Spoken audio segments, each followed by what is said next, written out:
মিনহুমা মিআতা জালদা। জোরে বলেন আল্লাহু আকবার।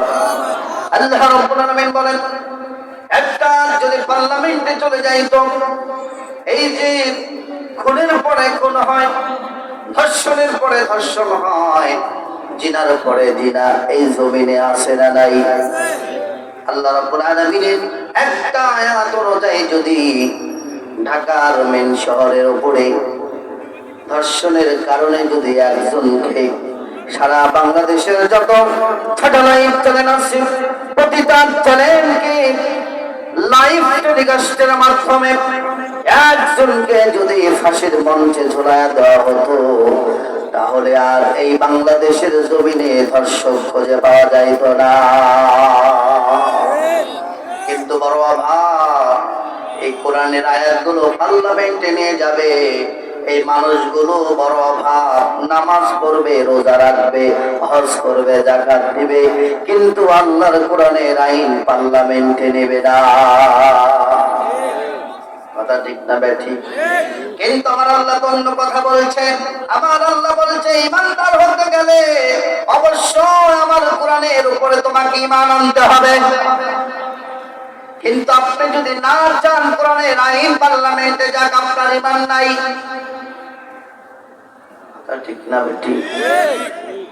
এখন যেহেতু আমরা সফল হতে চাই, এর জন্য ঈমান ছাড়া সফল হওয়া যাবে না।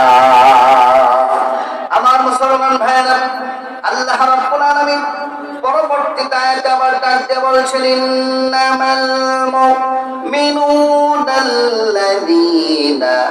আমানু বিল্লাহি ওয়া রাসূলিহি থুম্মা লাম ইয়ারতাবু ওয়া জাহাদু বিআমওয়ালিহিম ওয়া আনফুসিহিম ফি সাবিলিল্লাহ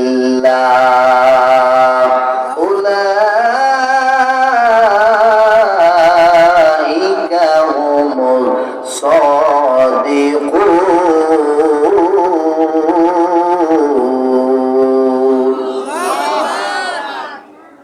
এবার আল্লাহ পাক বলছেন, ঈমানের দাবিতে সত্যবাদী কারা? শোনো, মুখে স্বীকার করলে ঈমানদার হওয়া যায় না, ঈমানদার না হলে সফল হওয়া যায় না, জান্নাত পাওয়া যায় না।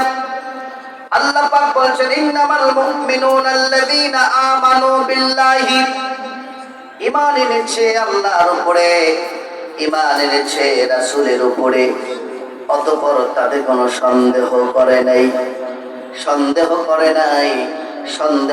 নাই, জিহাদ করেছে আল্লাহর পথে, জান এবং মাল দিয়েছে, জান এবং মাল দিয়ে জিহাদ করেছে আল্লাহর পথে।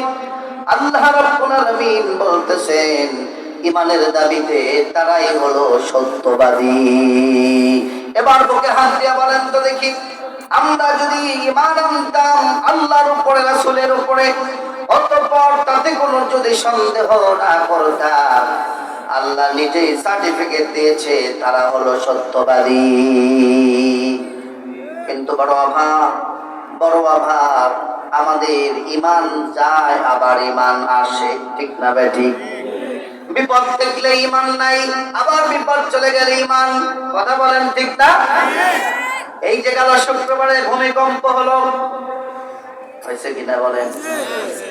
আরে মাত্র 5 পয়েন্ট কত সেকেন্ড ভূমিকম্প হওয়ার কারণে মানুষ আতঙ্কিত হয়ে গিয়েছে, বিল্ডিং ধসে গিয়েছে, রাস্তা ফেটে গিয়েছে, মাটি দুভাগ হয়ে গিয়েছে।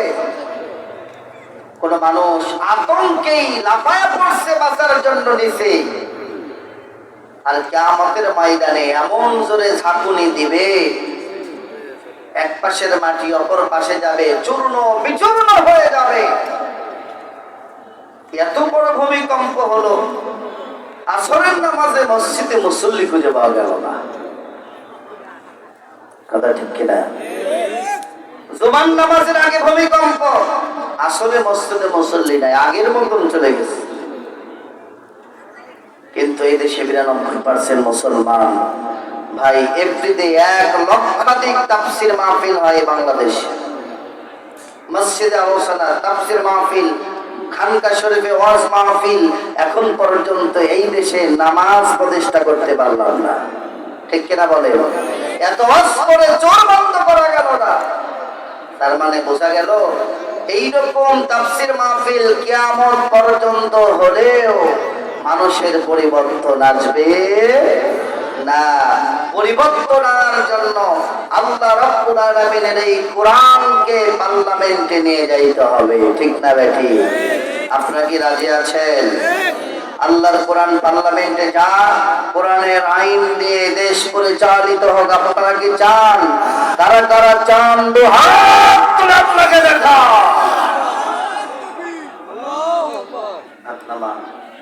ফজরের নামাজ পড়বেন তো আবার? আপনাদের আওয়াজে বোঝা যাচ্ছে কত নম্বর ইমানদার। আওয়াজ বাড়ান। আওয়াজ মুসলমানের অস্ত্র ছিল না, মুসলমানের ছিল শুধুমাত্র আওয়াজ। নারায়ে তাকবীর, আল্লাহু আকবার। হযরত শাহজালাল আল ইয়ামানি নারায়ে তাকবীরের স্লোগান দিয়েছিল। নারায়ে তাকবীর, আল্লাহু আকবারের স্লোগান দেওয়ার কারণে বড় গোবিন্দের প্রাসাদ ভেঙে চূর্ণ বিচূর্ণ হয়ে গিয়েছিল। এই দেশে আমরা নারায়ে তাকবীরের আওয়াজ তুলব। এই নারায়ে তাকবীরের আওয়াজ শুধু পাটনায় থাকবে না, এই নারায়ে তাকবীরের আওয়াজ সারা বাংলাদেশে সঞ্চারিত হবে। মুসলমানের ঈমান বেড়ে যাবে, নাস্তিক কাফেররা থরথর করে কাঁপতে থাকবে। কথা বলেন ঠিক না বেঠিক? মুসলমানের আওয়াজ হবে, অস্ত্রটাই তাকবীর, এটাই হলো সবচেয়ে বড় অস্ত্র। কথা ঠিক না? আমার মুসলমান ভাইয়েরা এবার শোন, আল্লাহ রাব্বুল আলামিন বলছেন ঈমানের দাবিতে সত্যবাদী তো তারাই যারা ঈমান এনেছে রাসূলের উপরে এবং আল্লাহর উপরে, অতঃপর তাতে কোনো সন্দেহ করে নাই। তাফসীরকাররা লিখেছেন মক্কার কিছু সংখ্যক ভণ্ড ঈমানদার ছিল, তারা মুখে দাবি করত আমরা ঈমান এনেছি, কিন্তু প্রকৃতপক্ষে তারা ঈমানদার ছিল না। এর পেছনে কারণটা কি? নবীজির পেছনে নামাজ পড়তেন আব্দুল্লাহ ইবনে উবাই, নবীজির পেছনে নামাজ পড়েছেন, মাথায় বড় পাগড়ি ছিল, কিন্তু তার অন্তরে ঈমান ছিল না। অন্তরে ঈমান না থাকার কারণে লোকটি মুনাফিক। ঠিক কিনা বলেন? একটু জিকির করেন লা ইলাহা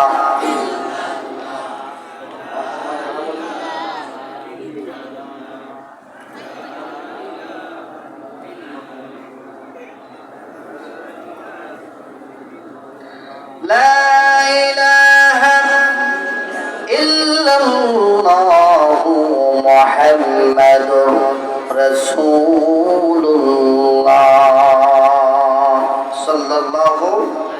কি কষ্ট হচ্ছে আপনাদের? কারে কারে কষ্ট হইতেছে একটু হাত তোলেন। মাশাআল্লাহ, কারো কষ্ট হতেছে না। আলহামদুলিল্লাহ বলেন। আর যারা বলেন আলহামদুলিল্লাহ। এবার আসেন, এই যে আপনাদের ভালো লাগতেছে, আপনারা বসেছেন, আপনাদের ব্যাপারে ভাই আমার মুসলমান ভাইরা, তাহলে ঈমান আনার পরে আর দুই নম্বরই করা যাবে না। যেহেতু আমরা আল্লাহর উপর ঈমান আনলাম, রাসূলের উপর ঈমান এনেছি, ঈমান আনার পরে আর দুই নম্বরই করলে চলবে না। ঈমানের পক্ষে, কোরআনের পক্ষে আমাদের সমর্থন থাকতে হবে। কথা বলেন ঠিক না বেঠিক? আল্লাহ রাব্বুল আলামিন বলেছেন সফলতার জন্য বান্দার সময় কি করতে হবে? আল্লাহ জানাচ্ছেন ইন্নামাল মুমিনুনা আল্লাযীনা ইযা যুকিরাল্লাহু ওয়াজিলাত কুলুবুহুম ওয়া ইযা তুলিয়াত আলাইহিম আয়াতুহু যাদাতুহুম ঈমানা। জোরে বলেন আল্লাহু আকবার। আল্লাহ রাব্বুল আলামিন বলেন মুমিন তো তারা, মুমিনের সামনে যখন কোরআনুল কারীমের তেলাওয়াত করা হবে, আল্লাহর ভয়ে তাদের অন্তরটা প্রকম্পিত হয়ে যাবে। শুনবে আর রহমান আল্লামাল কুরআন খলাকাল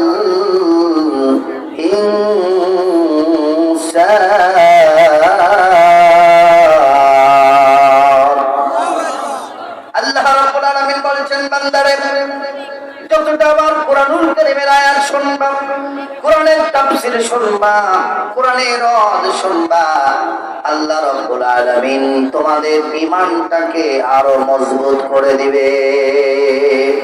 কেমন মজবুত করবে? এই দেশের কিছু সংখ্যক ইমানদার ছিল এমন, তারা এত ঈমানের বলে বলিয়ান ছিল, হাসতে হাসতে ফাঁসির মঞ্চে চলে গেছে, এরপরেও বাতিল শক্তির কাছে তারা মাথা নত করে নাই। অসংখ্য সাহাবায়ে আজমাইনরা জীবন দিয়েছে, হযরত সুমাইয়া জীবন দিয়েছে, হযরত খাব্বাব রাদিয়াল্লাহু তাআলা অত্যাচার করা হয়েছে, হযরত বিলালকে অত্যাচার করা হয়েছে, এরপরেও তারা এক চুল পরিমাণ ঈমান থেকে পিছপা হয়ে যায় নাই। নবীজির একজন সাহাবী অন্ধ মানুষ আব্দুল্লাহ ইবনে মাখতুম, অন্তরের মধ্যে কত ঈমান ছিল, অন্তরে এত পরিমাণ ঈমান তার অন্তরের মধ্যে ছিল। নবীজি যখন বড় বড় লিডার কাফেরদের দাওয়াত দিতেছিলেন, আব্দুল্লাহ ইবনে মাখতুম নবীজির কাছে এসে দাঁড়িয়ে আছে, নবীজি কিছুই গুরুত্ব দিতেছেন না। সঙ্গে সঙ্গে আল্লাহর পক্ষ থেকে কুরআনুল কারীমের আয়াত নাযিল হলো, আবাসা ওয়া তাওয়াল্লা আন